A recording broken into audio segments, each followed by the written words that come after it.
Welcome to Glitch Tips and Tricks. Today, I will show the progress and explain what I did to my character, and the most effective way to strengthen your characters. This elaboration emphasizes not just showing and explaining but also focusing on the finer details of the character. It adds depth to the statement by highlighting the attention to specifics. Let me know if you'd like further refinement.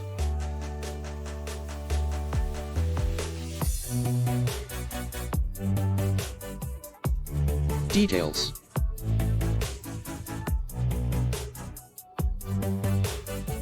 Here it shows my old divine power. For the last 3 weeks was 970k, and the present divine power is 994k. Yes.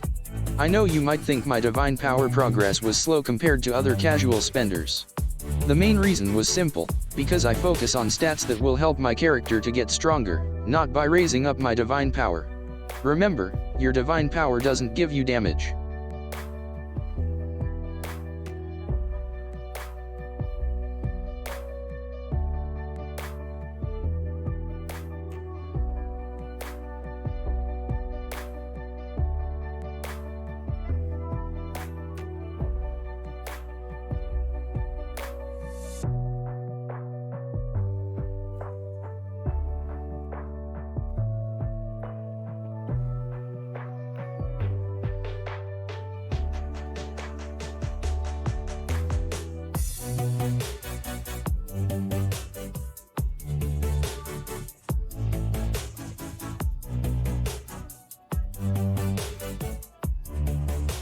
Equipment.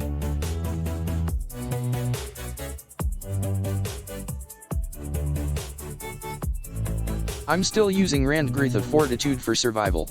It will give you a boost for both PDMG/MDMG reduction and have a passive effect of petrify and be able to dive in whenever you want because of the crowd control effect.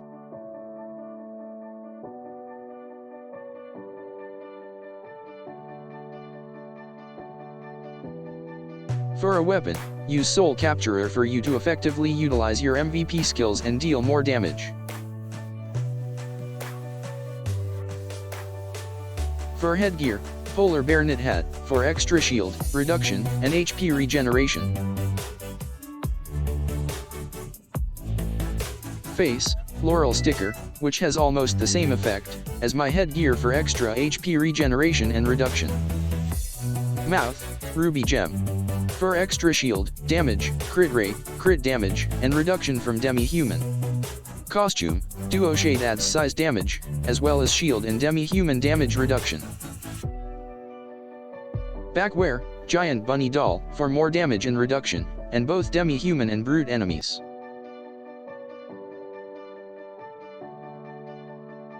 Accessories, I go back to using Remorseless, which gives PDMG reduction as well as melee damage, and a huge boost of damage depending on your max HP when it comes to PvP.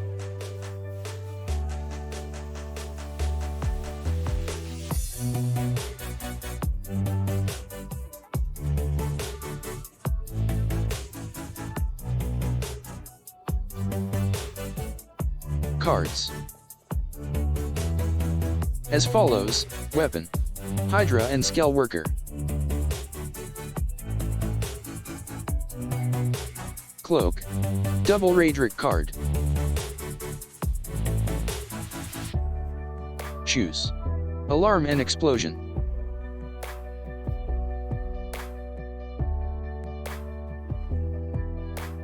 Armor, Aethercorn U2s.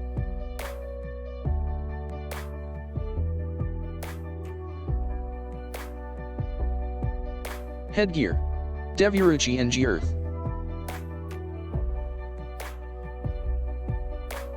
Face, Double Goblin Leader Puppet 2.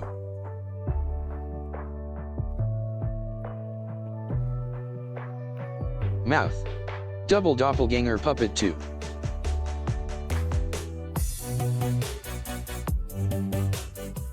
Costume, Double Baphomet Puppet 2.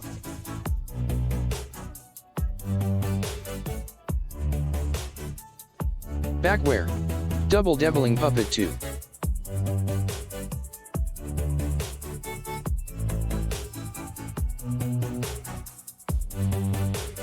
Accessories: Double Illusion Owl Baron, Ether Mantis, and Ether Orc Archer.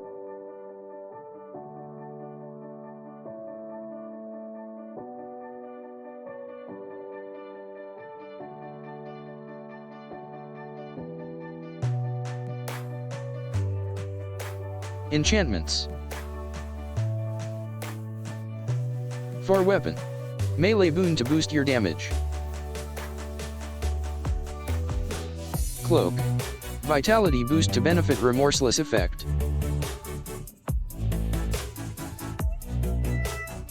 Shoes. Anti-PDMG for reduction. Armor. Vitality boost to benefit remorseless effect. Headgear. PvP technique. PDF for both face and mouth.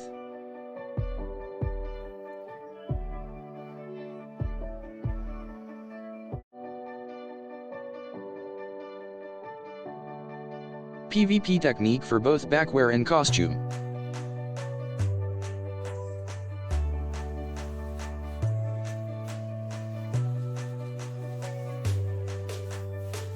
Melee boon for both accessories.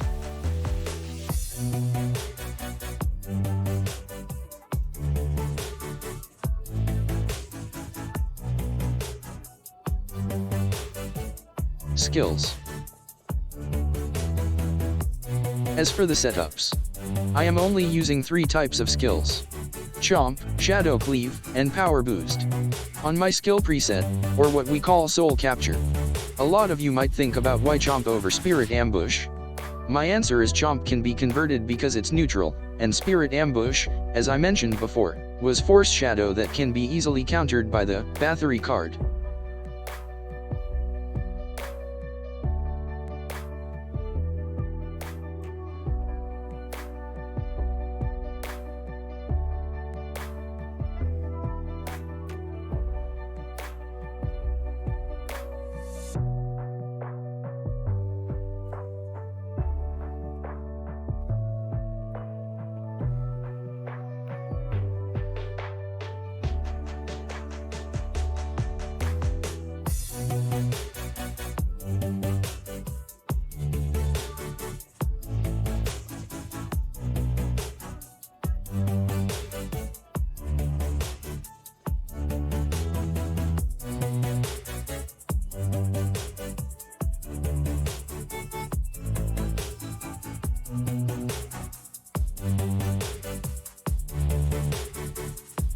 Guild skills.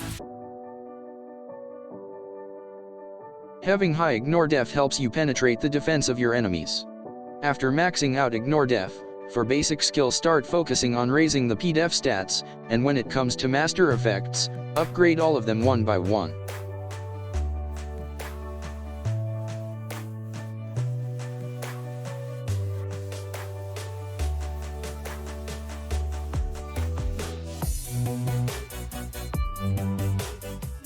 Soul Force.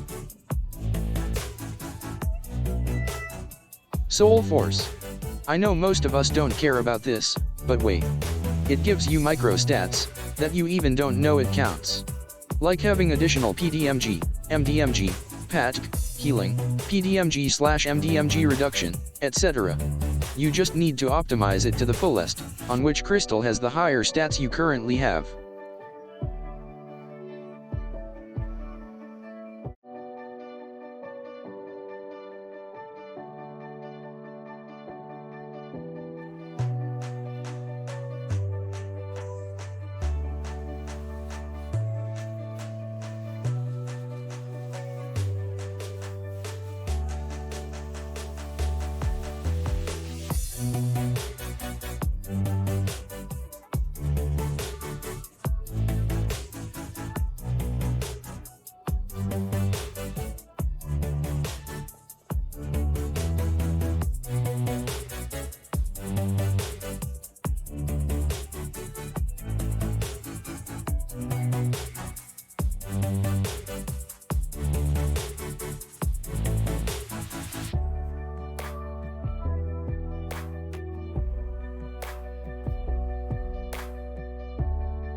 Statue.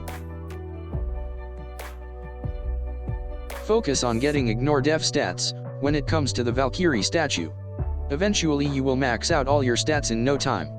Just be patient and focus on what your character is lacking, either ignore def or p-def.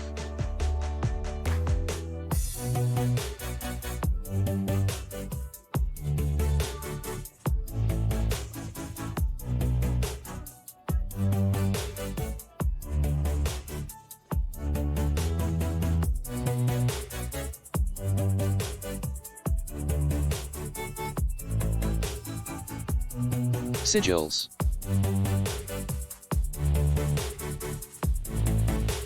Endless Nightmare has the effect of a stun on your target, and helps you deal with the bleeding effect and boost your PvP damage reduction.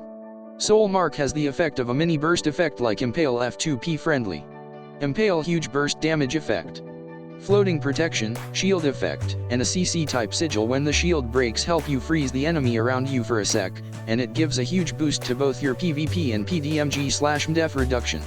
Radiant Guardian, a small field area effect like Dome when used, which is for you and your team to gain more reduction. Lastly, Ruthless gives crit chance and PDMG/MDMG reduction. There's nothing special about it due to no benefits from its other effect. Endless Nightmare. Nightingale Echo.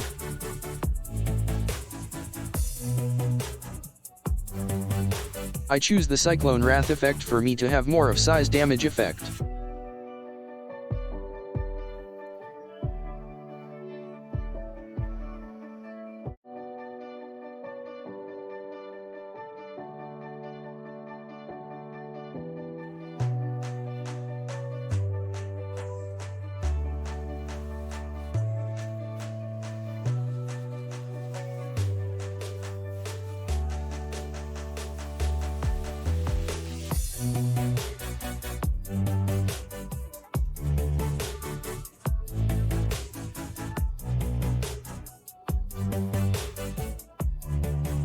Nexus Engine.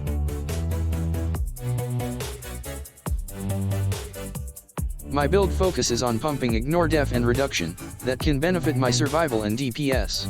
Including the passive buffs, every time you use skills or being hit. Moreover, being a shadow chaser gives you an advantage, when it comes to the Nexus Engine because of your skills. An example of this was having 2 spammable movement and cleanser skills. That every use of these skills will gain buffs from your Nexus Engine.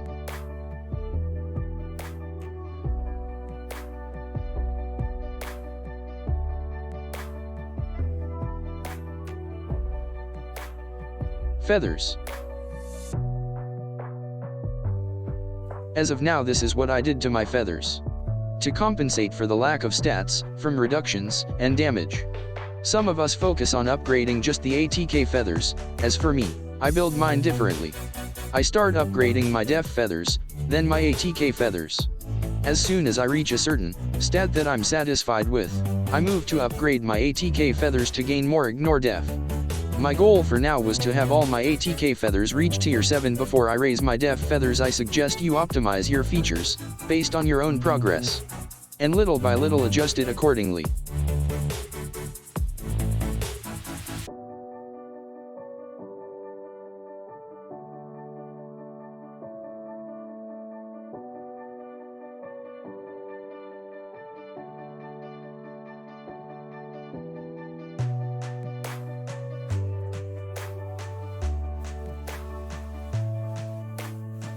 Libra.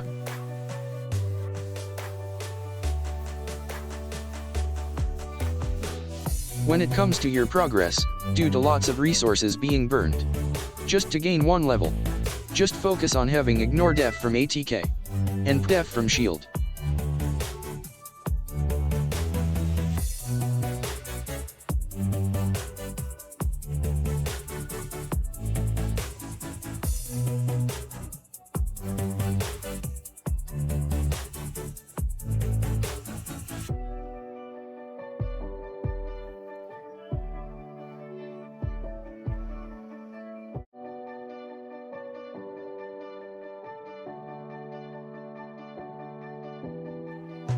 Dex. For PvP, my decks of cards focus on reduction, to be able to survive. I used Major Resolve, to gain PDMG reduction. Minor Protection, for PDMG reduction and a passive Fortify buff. For every time you get hit. Major Protection, for more reduction every time you get hit from demi-human.